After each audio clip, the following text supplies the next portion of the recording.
So both South Korea and the United States are seeking a breakthrough on trade issues ahead of President Donald Trump's visit to South Korea for the APEC leaders meeting. For more on this, we're joined today by Professor Shin Se Don, professor at the Division of Business Economics at Sookmyung Women's University. Professor Shin, thanks for joining us this morning. Good morning. So senior officials from South Korea are now heading to Washington for tariff negotiations. And the U.S. Treasury Secretary Scott Bessent actually said if he were the Fed chair, Korea would already have a currency swap facility. What's your take on this? How do you think these trade talks will unfold? Well, I think it is pretty good news because after the initial agreement in July, everybody believed that the tariff negotiation has been over. But in fact, because of the friction between the two administrations, we haven't come to a final agreement between the two government. But now, on both sides of the governments, they are saying that the final agreement is very, very near, or I think within 10 days. What is important is what is in the agreement. In other words, what is the core elements of the negotiations, between the two nations. I think most important thing is about the $350 billion investment project that American government has been asking for.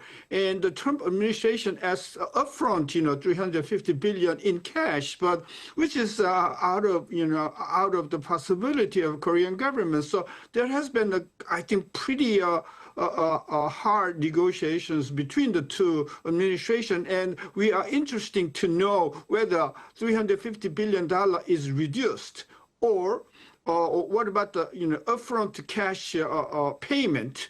And another point I think is what is going to be the tariff? Is it going to be 25%, or it is going to be 15% or lower? That is another important issue. And last, I think, which is I think most important thing, is whether the swap agreement, which has not been in existence for a long time, whether there would be an agreement to end the swap arrangement, which is in the authority of the Federal Reserve, which is not the American government. So I think there are many things that we have to look at, what will be included in the agreement. I think that is most important. Right, a lot of things to consider. We'll have to see if they do agree on an agreement over the next 2 weeks.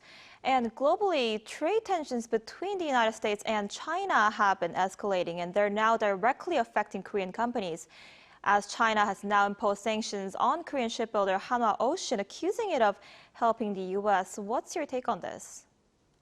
Well, China has imposed Chinese version of Section 301 protection, which is the protection against unfair trades. In this case, I think China is thinking that Korean firms, in this case, Hanwha groups, is playing a kind of unfair trades against China, banning Chinese firms to trade or to cooperate with 5 U.S. subsidiaries of Hanwha, mostly shipbuilding and the shipping companies.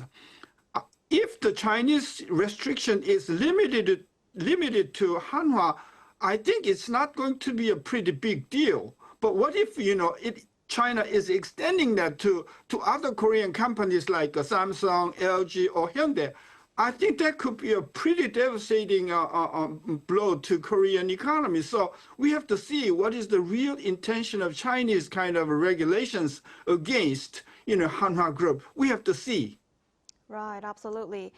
And as for the domestic economy, the Korean government announced another set of plans to tame housing prices. In all areas of Seoul City and Gyeonggi-do Province now face much stricter regulations, including mortgage rate caps. How effective do you think this will be in cooling down housing prices?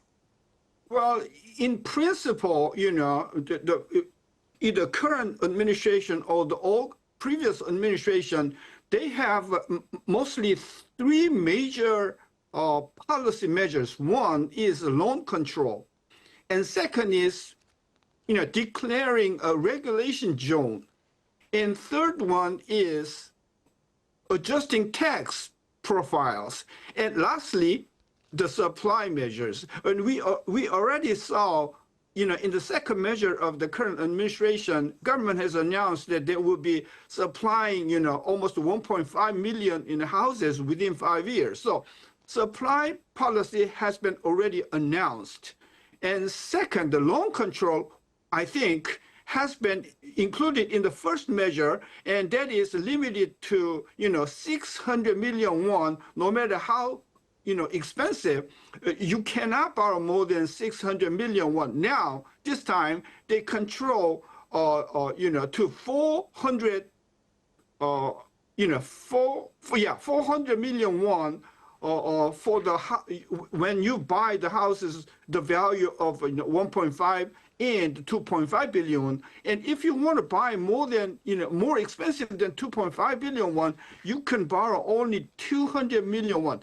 I think that is the most important part in this government measure. Another, I think, most important part is government announced the regulation zone. If regulation zone is declared, there are many controls. The loan amount, loan rate, transactions. You have to get the permission from the local authorities. So in this measure, I think the loan control limiting to 200 million on the most expensive houses, and also the declaring the regulations zone for the entire Seoul and the 12 local districts of Gyeonggi province. I think so. I think this measure is pretty severe, and effect whether that's going to be effective in controlling the housing prices, we have to see. Right, much severe, much stricter than the previous two policies under the Lee Jae-myung administration. And the government even said it's also considering tax reforms related to property holding and transaction taxes.